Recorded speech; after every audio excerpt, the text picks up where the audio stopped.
Welcome to Muslim Apologetics Australia.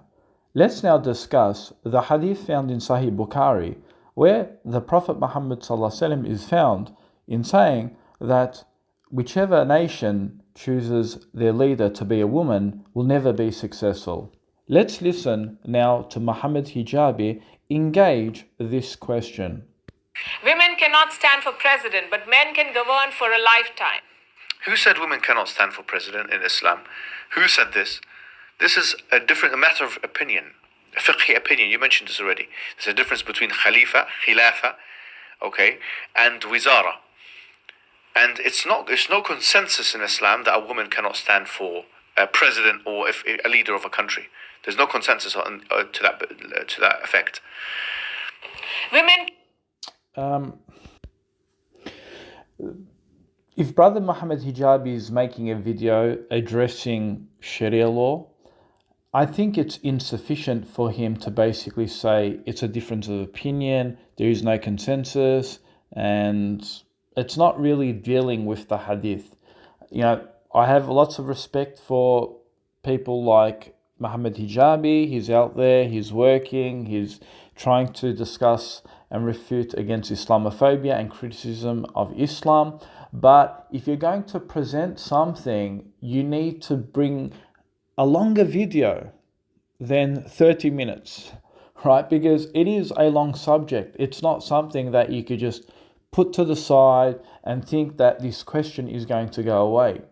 So I wish he could, this is my advice to Brother Hijabi, I wish he could actually spend more time, regardless whether his video is going to be a bit longer, because I'm pretty sure he could give a lot more sufficient answers to address this issue. And so that's what I'm going to do in this video. I'm going to present and also address Muhammad Hijabi, because I think Muhammad Hijabi has made a mistake when he says there's no consensus on this. Let's go ahead and look at the paper and let's realistically break this argument down and get to the bottom of it. We're actually going to address this video in two parts. So not that I'm making a second video, it's all going to be in this video. But what we're going to do is we're going to address the point, which is in the first segment, and we're going to show why the hadith makes rational sense.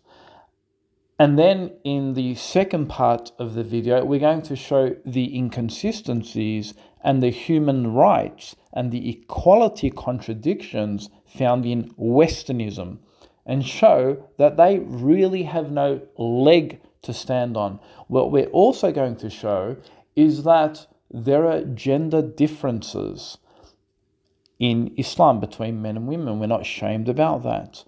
And we're going to show that if there was misogyny taught in the Quran or in the Hadith, then there wouldn't be things favoring women, would there? Because these Islamophobes or these critics like to say that the religion of Islam was created by men, for men, to serve men. This is their narrative. But what we're going to discover in the Quran is that there are verses in the Quran that actually favor women and not men. But before we begin, let's also see what Yasir Qadi has to say about this hadith. Is it true that the Prophet ﷺ said that if a woman is a leader, the country is going to go to ruin? Well, that is a paraphrase of something found in Bukhari. The Prophet ﷺ said that no nation will prosper who puts its leader as a woman. Now, this hadith, our scholars have differed over it. Some have said that this is a specific reference to Persia at the time. And in fact, Ibn Hajar, the famous commentator, mentions this, that this is not a fiqhi ruling that can be applied to every scenario and circumstance. Rather, this is something that the Prophet is saying that this nation, the Persian Empire, because they had appointed a particular princess to be their queen, and she was not qualified, and things were going on. So it is as if the Prophet is saying this nation, and he's not saying no nation. This nation that has now appointed this First Lady as its ruler will not succeed. And in fact, that's exactly what happened. She turned out to be the last princess of Iran, the last queen of Iran, of a Persian empire, the Sassanid Empire, I should say. And the Sassanid Empire collapsed after that, and eventually the Muslims conquered it. So some scholars say this was a prediction, and that seems to be the case. As for our times, and issues of this nature, really these are fatwas that should be sought directly from ulama of a particular country and time. We are not living anymore in the systems of the previous times. There is no Khalifa, there is no unilateral leader that used to exist. What we now have are prime ministers, presidencies, shared power, and these require different fatwas in scenarios, and perhaps we can fine-tune depending on the circumstance and situation of the countries that we happen to live in. I disagree with Yasir Ghadi when he says this means, and he's quoting one scholar, he's saying this means, it's not a general, it's specific, saying this nation. It doesn't mean no nation. Well, that's a contradiction because the hadith doesn't say this nation. The Prophet said no nation will be successful. That means nations to come. It doesn't just mean that nation. So I think they're twisting the hadith to suggest something that it really doesn't. Again, this is the trap. So this is why I dislike following people like Yasir Ghadi because they like to twist things to fulfill the Western definition of human rights. And remember what he said towards the end of his video? He was talking about, well, we don't have khilafas now. We have presidencies and whatnot. And, therefore, things like that don't apply. Well, what if we do have a khilafa now? What if we unite upon a khilafa? So what, are you going to bring that ruling back, or how are you going to justify it? So to say, we don't have a Khilafa anymore and we have these presidencies and other types of leaders, therefore, we can elect women as our presidencies. And I mean, come on, let's be honest now. Let's be honest. Okay, so when Imam Mahdi comes back and he beats the Khilafa and he starts ruling, the Khilafa is not going to come back? Unfortunately, people like Yasir Ghadi is such a reformist that he doesn't want the Khilafah to come back. He wouldn't. In fact, he even says that the Sharia, the hudud, the punishment of stoning, is something that is bizarre. It's something that is more of a scare tactic than an application. When the reality is the Prophet ﷺ stoned a woman for committing adultery. Was that a scare tactic? Was it an actual application? So I don't really trust modern scholars, especially when they're studying at Western universities and saying that they've had doubts about Islam and they've had unanswered questions about Islam. So in these next points, we're going to show that Islam does not in fact undermine women at all. Aisha radiallahu anha, she was the most authentic narrator in hadith, one of the most authentic hadith narrators. If women didn't have a position, why would we take all our hadith from Aisha radiallahu anha? When an Islamophobe reads a hadith narrated by Aisha, she was the teacher of Islam for many Sahabis. Women, even in the battlefields, assisted the Sahabi, the warriors, the Mujahideen, when they would fall and they needed aid and things like that, the women would help. But of course, there are certain gender roles that don't befit women, and we're not ashamed about that. There are certain refutations to say, the Quran, this hadith is not really authentic because it contradicts the Quran. Well, why? Because they say the Queen of Sheba, Allah subhanahu wa ta'ala speaks about her and says, she had wisdom and she was successful and so forth. But what they don't understand is the Queen of Sheba lived before Islam, right? Before the actual advent of Islam. We have Sharia now. We have the hudud. We have different rules and regulations, right? And this is after the advent of the Prophet ﷺ. And therefore, it doesn't involve her. You know, whether she should, I mean, she may have been successful in her time, doesn't mean she was going to be successful after Islam. After the rules and regulations came, where she had to apply the hudud, for example. And we'll read now into the scholarly paper where if a woman is to be in such a high position of authority, she has to apply the hudud, the rules of fiqh, and things like that. And the scholars are saying that women have an emotional tendency, and that could sway her sensitivity and say, well, we're not going to do that because, you know, women are more sensitive than men. But did the Queen of Sheba have to apply the hudud? Did she have to judge and adjudicate between that? No. So you can't just say, oh, the Queen of Sheba was successful. Yes, she was successful based on her own criteria, not on the criteria of Islam. And it's funny because, this other liberalist comes out and says, women in Turkey, there was a president in Turkey and, she was a good leader and so forth. And then there's another one in Pakistan that was a leader and so forth. And they're like, that's proof now, women can be successful. But hang on, they're not ruling by Sharia. How do you even measure success?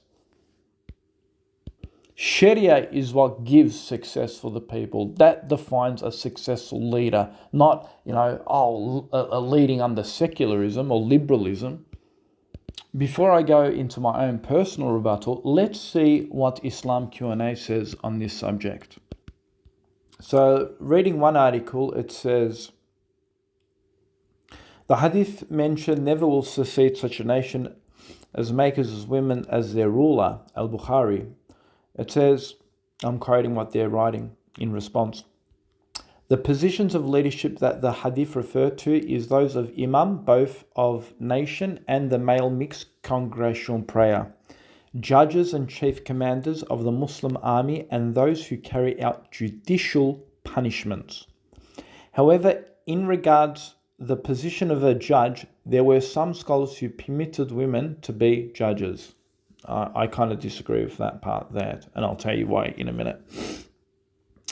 The reason for the prohibition is more out of practical consideration rather than ability, as in many cases women are often more capable and efficient than their male counterparts. The ruling also takes into account women's nature, which is usually much more compassionate and merciful. Okay, I mentioned that before. Than men. And while these are positive qualities in themselves, are not always what is needed in matters of leadership and command.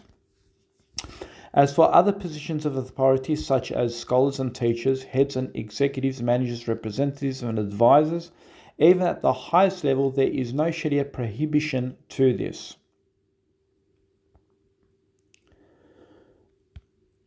Are they right? And the women have equal rights to such positions, as well as being entitled to commands equal to the respects rights of, including salary. They write, Sayyidina Umar, may Allah be pleased with him, appointed Samara bint Nuhayk, which is a female, as the chief supervisor of the marketplace and gave her powers to carry out her role. It is said that she would patrol the markets while enjoining the good and forbidding the evil. She would discipline people with a whip that she had with her. This is actually a hadith. And before people say, oh, it's so barbaric, oh, look at this, your hadith says, she had a whip in her hand. Well, your police officers, when they discipline people, they got batons in their hands. They got capsicum sprays and electrocution, the zapper. This is just in case they want to say, oh, look, this is intolerable. Therefore, there is nothing wrong with a female being a student representative or voting for, especially so if she is more qualified and able than a competing candidates. And this hadith is actually authentic, where, a woman was walking in the marketplace and whipping people who were breaking the laws of the lands. This is in Mujam al-Kabir 785 graded Jade very good according to Albani. So one can argue that, a woman could possibly be even a person of authority, like a police in working in a Muslim, obviously, predominantly Muslim area that has the Sharia governed to protect her. And we see this even in Saudi Arabia. If you go, you might see female security guards working in certain designated areas. I remember when I visited Saudi Arabia for the Hajj, we had female officers in niqab checking in the bags of women, in other women to see if there's any weapons or if they're hiding anything or whatever. I really like Islam Q&A because they're just straight to the point. They hammer it home. A lot of people say, oh, that's a Wahhabi website, or that's a Salafi website, or that is this. But we're going to see what even other scholars say about this. It says, quote, the answer, position of leadership and high public office means taking on a mission of establishing Islam by reviving religious knowledge and establishing its foundations, engaging in jihad for the sake of Allah, which includes preparing armies and distributing war booty, establishing the judicial system, carrying out judicial punishments, hudud, fighting oppression, enjoining what is good and forbidding what is evil, acting as a deputy of the Prophet ﷺ, peace and blessings be upon him. Listen to what it says here. Yasir Qadhi singles out some scholar, or Muhammad Hijabi says, for example, there's no consensus. Listen to this. It says, there is no dispute among the scholars that one of the conditions of the imam or leader is that he should be male. Ibn Hazm reported in his book Madith al-Ijma that there was a scholarly consensus on this point. Listen, scholarly consensus. So that refutes Muhammad Hijabi. In the section he says, out of all the groups of the people of the Qibla, all Muslim sects, there is not one that allows the leadership of women. Al-Qurtubi reported something similar, and Al-Amal al-Sanqiti said, there is no difference of opinion among the scholars on this point. And this is why I say, let's just pause it here. This is why I say it's such a slippery slope when some of these brothers or these days or these Western scholars, and they always come out and say, oh, the hadith doesn't mean she can't be this, and it doesn't mean she can't be a president or a leader or so forth. Well, here is a question. How come Islam only has male prophets and not female prophets? How come Islam has only male messengers and no female messengers? How come Islam has a man imam for a mosque that can lead men and women, but you can't have a woman imam that leads both men and women in prayer, right? So you need to be really, really, really careful when you turn around and talk about this complete equality in the real, how should I say it, in the more modernized version of your Islam, in the more progressive or the more reformed version of your Islam. How do you even justify that? You can come out and say all you want, but what Islam presents is different. Islam presents gender roles, a difference between the genders. But you want to come out and, talk about, how there's complete equality between men and women, and she can also be a leader and a president, and she can, be a, what else are you going to say? She can be a Khilafa as well? Well, if you do say that, then you're still going to be criticized. Even if you claim she can, you're still going to be criticized because Islam presents male prophets, not female ones. So you don't need to bend your back and bend the rules and bend Islam and misinterpret Islam in order to fit and make the West happy. It's not, I mean, when you want to do that, it's a slippery slope. Don't fall for that game, because they will bring you an argument and trap you, and you'll have nothing to say about it. And why are we using the West as a justification for human rights? Why are we using them as a measuring rule for justice of equality? They're the same ones who tell you in your face that they don't accept polygamy under their Human Rights Convention. Isn't that against basic man's human rights? Because Islam allows that, but the West doesn't allow that. Do you see all of these feminists campaigning, all these human rights? Do you see Amnesty International, campaigning for Muslim men's rights in the West because the country that they live in goes against their basic human rights, because Islam gives that human rights to take a second wife? They don't accept it. So do you see them being apologetic? Do you see them, trying to rechange their laws to, live up to the human rights they champion? No, they just say, that's our law, bad luck. We don't accept that. We don't accept that man can take another wife. No, we don't accept that. Human rights, get stuffed. That's what they say. But we seem to be, oh no, we got to be really apologetic now. What do? We got to prove Islam has human rights. Come on, guys. That's not how you debate. That's not how you defend Islam. That is not how you prove the truth of Islam. Let's continue reading.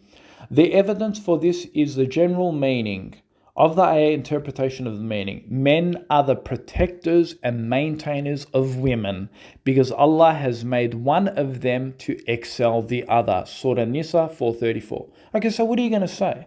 People like Yasir Qadir and so, what are you guys going to say? Men are the protectors and maintainers of women. So notice, yes, Islam has gender roles that both sexes play. Just as a mother has to breastfeed the child and play a major role in nurturing the child, the husband's role is to be the maintainer and protector of the household. Just as the Quran proclaims, men are the maintainers and protectors. Notice, the Quran uses the word protectors. Why? Because generally, men are biologically more powerful based on muscle mass and testosterone. Can you imagine if the verse of the Quran said, women are the protectors of men? And then imagine if a woman were required by Allah to protect their husbands against a home invasion, where an intruder came into the house to harm the family, and the woman was made to face the intruder while the man hid behind a door. Everyone would laugh at the Quran and say this is injustice towards women, for the Quran commands a vulnerable, disadvantaged woman to go and fight the intruder as opposed to her husband, who, by the way, has an equal advantage against the intruder. You see, Islam has gender roles for a purpose, and it is not meant to be understood as misogynist. Would anyone now really say the Quran is not showing equality by demanding the man to defend his houses as opposed to a woman? I ask, why not? If we want to be consistent in our criticism against Islam. But these feminists understand deep down, out of all the artificial arguments they make about women's rights in Islam, will be the first ones to hide behind the back of their husbands and say it's your obligation to defend me. And she would never once imagine that defending the house would be her sole responsibility. In the moment of fear, when faced with a life and death situation, she would be kicking her husband in the back to go forward and face the intruder, saying, "Go on, show how you are a real man." They continue to write, it is also clearly indicated by the hadith of Abu Bakr, who said that when the Prophet, peace and blessings be upon him, heard the Persians had appointed their daughter Corios as their queen, he said, "No people who appoint a woman as their leader will ever prosper." Bukhari 1353. This is because positions of leadership and governments require persons to join men's gatherings, which is not allowed for women according to the Sharia, because of the ayah interpretation of the meaning, and stay in your houses and do not display yourselves like that of times of ignorance. Al-Azab 33:33. These positions also require perfect wisdom, reason and alertness, and the testimony of a man has been made equal that of two women. The reason for which Allah has explained in the ayah interpretation of the meaning, so that if one of them two women err, the other can remind her. Surah Al-Baqarah 2282. Imam al-Muwaffaq ibn Qaddama said, "For this reason, the Prophet ﷺ and his successor Khilafa and those who came after them never appointed a woman to be judge or a governor of province, as far as we know. If it were permissible, it should have happened." Imam al-Ghazali said, "The position of leader, imam, could never be given to a woman even if she possessed all the qualities of perfection in her self-reliance. How could a woman take the position of leader when she did not have the right to be a judge or a witness under the most historical governments?" And by the way, we're going to go into the reason why a woman needs two witnesses. Imam al-Baghawi said, "The scholars agree that women are not fit to be leaders or judges because the leader needs to go out to organize jihad and take care of the Muslims' affairs, and the judge needs to go out to judge between people. But women are a awra, and it is not right for them to go out. Because of their weakness, women are not able to do many things. Women are imperfect, and the position of leadership," well, we're talking about imperfect in that particular scenario. "And the position of leaders and judges are among the most perfect of positions for which only the most perfect of men are qualified. Undoubtedly, this is proven by reality. People know from experience that only men are fit for leadership because of women by nature more emotional and more easily swayed by their feelings and compassion. These qualities have been created in women to enable them to carry out the most important duties, which is that of motherhood and nurturing children, as I said earlier. Men, on the other hand, are not usually swayed by emotions as women are. Their way is usually one of logic and deliberation, which form the essence of responsibility and leadership." Remember, because, if, let's say, for example, the hudud need to be applied, someone committed adultery, a woman would be more swayed by emotions to let that not happen. The hudud punishment for adultery, for example. This is what they're talking about. With regard to the question of whether a woman may be appointed as a judge, the majority of the Maliki, Shafi and Hanbali scholars say that a woman cannot be appointed as a judge because of the general meaning of the hadith of Abu Bakr quoted above. Al-Faz ibn Hajar said, Ibn al-Tin said, "Those who say that a woman cannot be appointed as a judge use the hadith of Abu Bakr as evidence, as this is a view of the majority.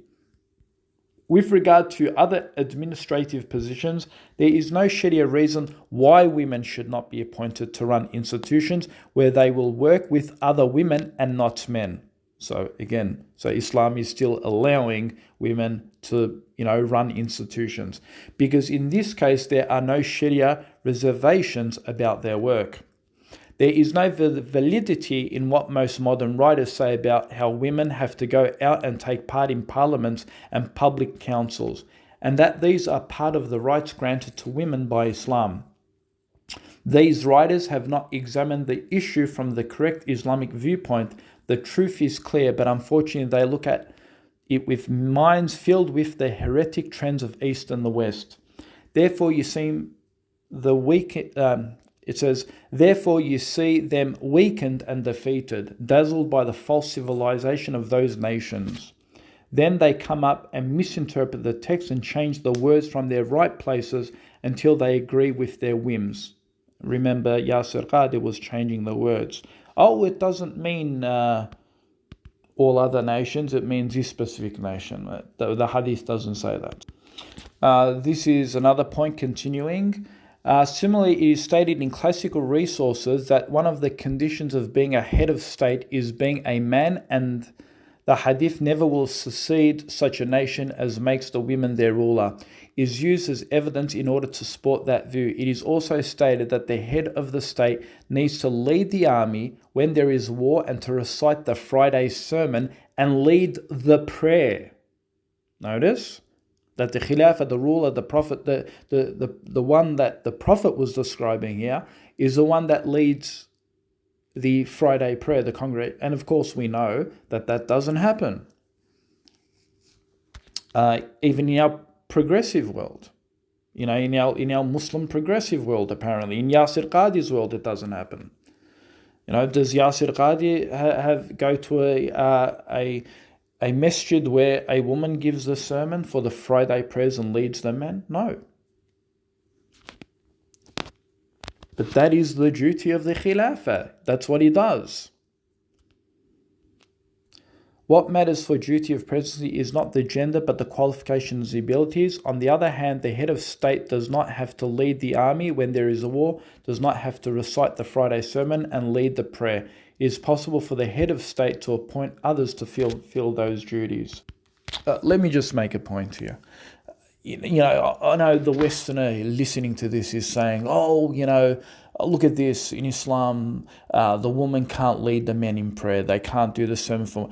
You go look at their sports, for example. Whenever they want to introduce sports and they want to introduce a women's competition, you don't see women competing with men, right? You don't see that. They had the AFL, the Australian Rules Football, introduced a few years ago, recently, modern day history.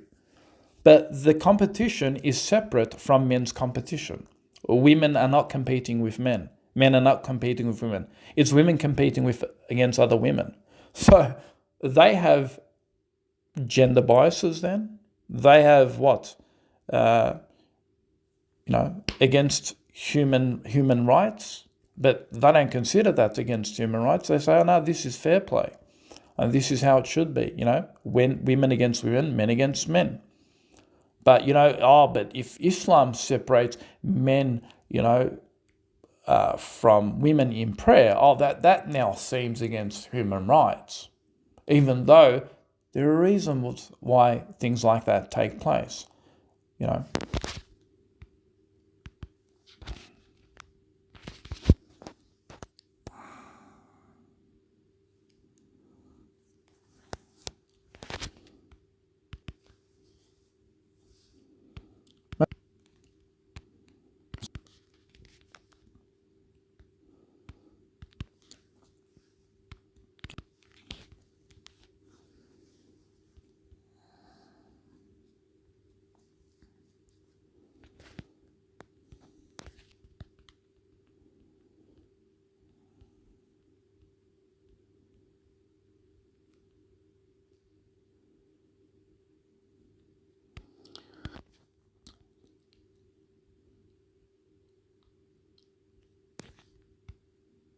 This is not permissible, such as the narration found in authentic narrations that suggests a woman in such positions will not be successful.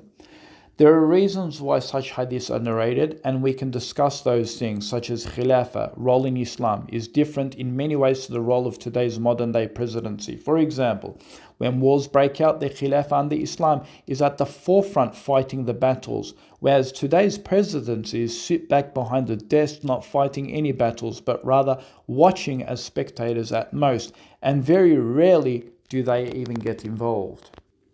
Now, I don't care if a feminist or a liberalist says, there were so many warriors, women who are warriors and things like that, they could fight and whatever and do all those things. Yeah, they could, because they, behind the scenes when they weren't fighting, they were mixing with men. They were living under culture that wasn't Islamic, that wasn't Sharia bound. And therefore, they could do those things. In Islam, a woman could fight too. She could fight a battle too. If there's no men around, she could fight a battle too. But we need to be honest with ourselves. Although the West has military personnel who are women, you go look at the majority of who is actually the toppers, right? These are the guys that are the top head commandos, right? Are consisting of men.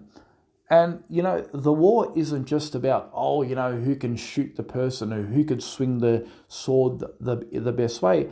There are other strategic things that need to happen in war.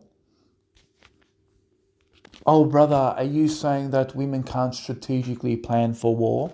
We're going to discuss that a bit further down. We'll get to that. If you see even modern day Khilafa, not that I approve them because of their deviancies, but suppose there is a legitimate Khilafa, the Kuffar, whenever they go to war with Muslims, their immediate target is to kill the Khilafa.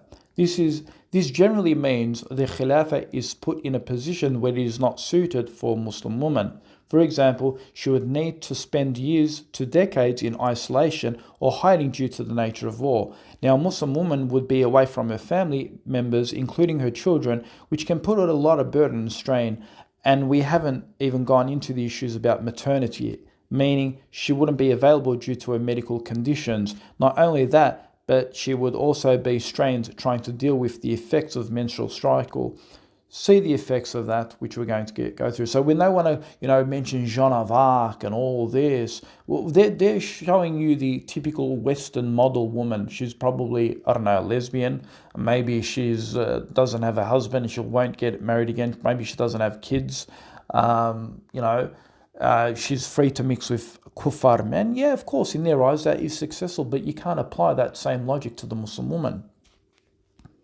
And this is the main point that I wanted to get through. The point about, women can't, strategically plan for war and all that sort of stuff. This is what they write. This is the effects of menstrual cycle.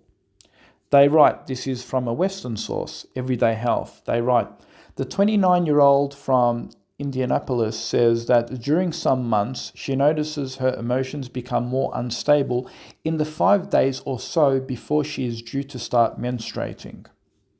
This also covers the point about witnessing. You know how we said that a woman's testimony equals 1 to a man and you need 2 women and so forth?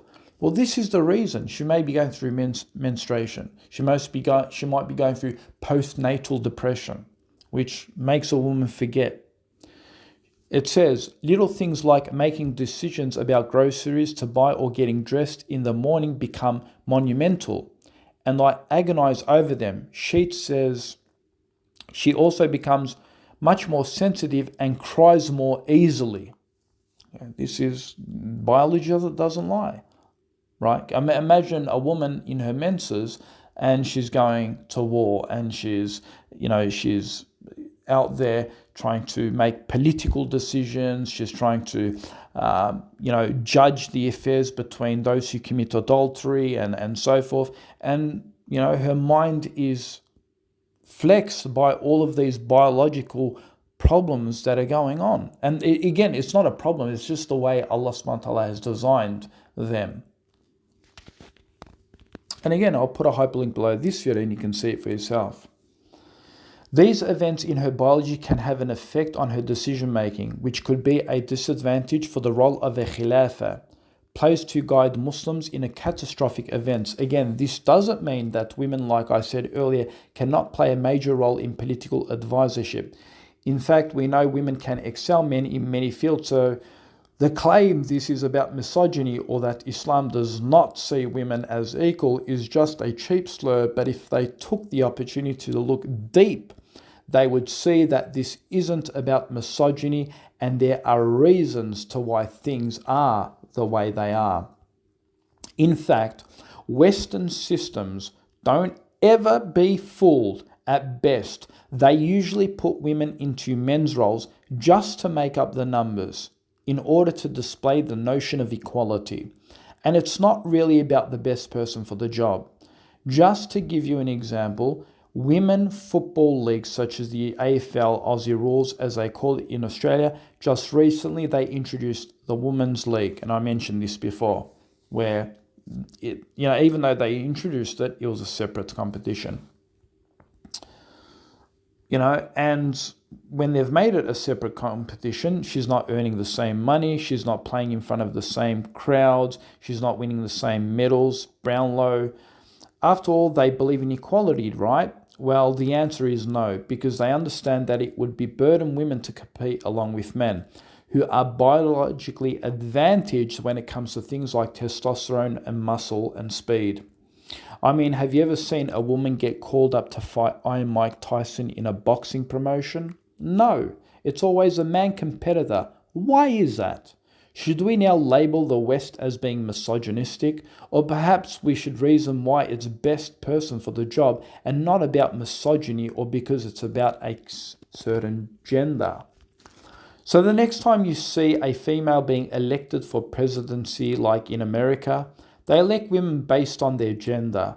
You would hear them say, for example, in our history, we have never elected a woman. So let's go ahead and elect a woman this time, because it's not really about merits. It's rather about so we can prove the notion of equality. That includes electing a black president after we already elected hundreds of only white ones previously. But hey, let's just throw in a black guy, so that way people can no longer identify as us being supremacists, because now after we have elected a black president, people will finally stop talking about how racist we are. Then after that, for the next 100 years, we'll keep electing white presidencies to make everyone go back to sleep and trick them to think we are not racist when we just are that. And if they ever question us on racism, we'll just tell them, hey, do you remember on that so-and-so day, America elected a black president? This is a way of them trying to silence those who call them racist. It seems to be the same case with women's sports. Well, we know women in sport won't get the same celebrity attention as the likes of Muhammad Ali or Cristiano Ronaldo, with all these monster sponsor records-breaking deals, but we'll just have a women's league in football. It doesn't matter if they don't get the same attention or status. It's about so we can prove to the world that both men and women are equal, even though we know that men in sports will achieve higher than women in sports.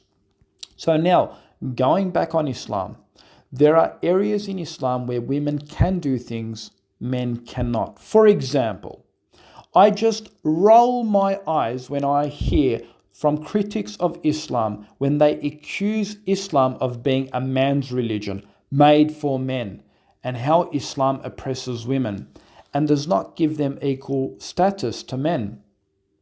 So they would bring up things like how a woman in Islam must cover up, obey her husband, she needs to ask permission before she leaves the house, and things like how she requires a male guardian when she leaves the home, or how she's obligated to fulfill her husband's sexual desires. You get the picture. When I said I roll my eyes, it is because these people criticizing Islam for gender roles and how Islam favors men and not women, then they're going to have to answer these points. So if Islam was just against women, how come, number one, women are not obligated to perform jihad fighting, however men are obligated to perform jihad? In other words, if a Muslim country is being attacked by an outside invasion, women don't have to fear for their lives. Men, however, have to risk their lives and go and fight the bloody fight. Number two, women in Islam are not required to spend money on their husbands. However, men are required to spend money on her and provide for all her needs. Even if she has lots of savings, she's not required to pay a single cent for living expenses. He has to work like a dog, even if that means working at 2 jobs to provide for all her needs. And if he gets lazy and fails to provide for her, on the day of judgment, he's now answerable to God and no doubt punishable for not fulfilling his obligations. Number 3. Women in Islam are not required to fast while they're breastfeeding or go through their menstrual cycle. However, men are required to fast even when they work, even if it's working in a hot boiler room. Women can wear gold and silver. However, men cannot wear gold. They can only wear silver. Also, women can wear silk, but a man cannot wear silk. Number 5. Women don't have to pay a man a dowry. However, men have to pay her a dowry. Dowry is the money you give when you're marrying someone. Number 6. Women are not required to spend money on their children. However, the father must provide for their children. Number 7. Women are not obligated to sacrifice animals. However, men are required to sacrifice animals and do all that dirty work. Again, because men are the providers. Number 8. Men are required to be protectors of women, but women are not required to be protectors of men. I mean, it's optional, but it's not fard, it's not prescribed on her. In other words, he has to defend himself. Number 9. Hajj is not fard upon women if she has no mahram, but for man it's fard, so long as he's got the ability. Number 10. It's not an obligation for women to go pray at the masjid, the Jummah prayer. However, it's fard upon men to leave the comfort of his home and needs to bend so many rules to get away from work just to make the salah prayer. Even if a woman is working in the corporate world, she doesn't need to bend the rules to make time for Jummah, Friday congregational prayer. Much more could be said, but this is now sufficient proof that Islam is not what they portray it to be, a religion created for men. So when Allah gives certain rights to men and not women, this isn't about religion that is prejudiced towards women. It's not a sexist religion or a misogynistic, and certainly not a religion created to serve men. Allah has created them male and female equal, but also has laid out gender roles. In some cases it benefits women, in other cases it benefits the men. That's the way God created his beings. Do these unbelievers complain about nature being gender biased for making the female go through pains of labor? No, they don't. They just accept nature to be the way it is. So why then do they complain about God giving one thing to one gender while withholding another thing? Also, it is interesting to note, most of these Islamophobes or feminists who are anti-religious never seem to complain about the religion of Islam when it doesn't favor men, like all the 10 points mentioned. We hardly ever hear them talk about how Islam oppresses men for making it an obligation to spend on women, for example. So why do they only complain when a religious ruling goes against the favor of women? This goes to show they're not interested in facts or fairness. They're just interested in proclaiming one side of the story while concealing the other side. To show women in Islam are oppressed because of their false narrative is to portray Islam to be misogynistic faith in order to undermine what Islam teaches, and that is some things don't always favor men either. The West is certainly not the model for human rights. Where is the right to leaking information? The US indictment accused Assange of conspiracy to commit computer intrusion by helping US Army intelligence analyst Chelsea Manning gain access to privileged information, and they've locked Julian Assange. Where is the right to have a dual citizenship?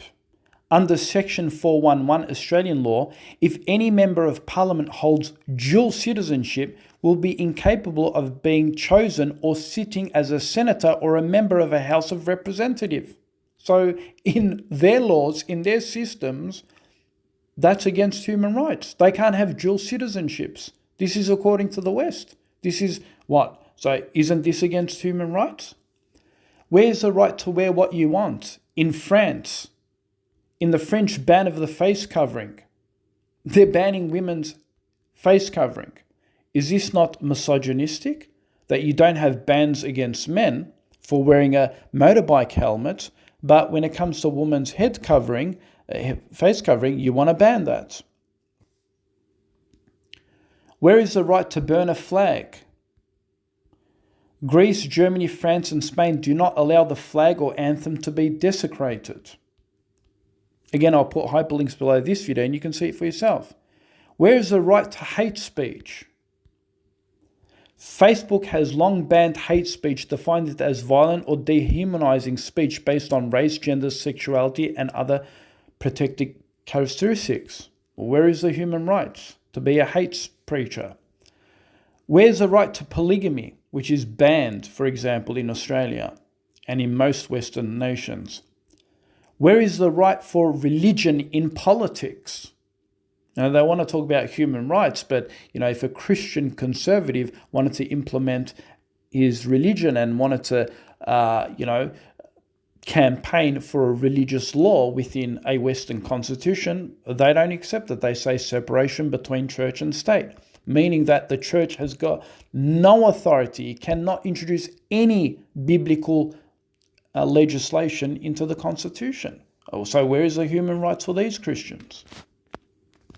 So the West are the last people to lecture us on human rights. They are the last people to lecture us on progressiveness. We know what their progressive leads to: homosexuality, men who can't differentiate between being a woman and a man, and a woman who identifies as a man.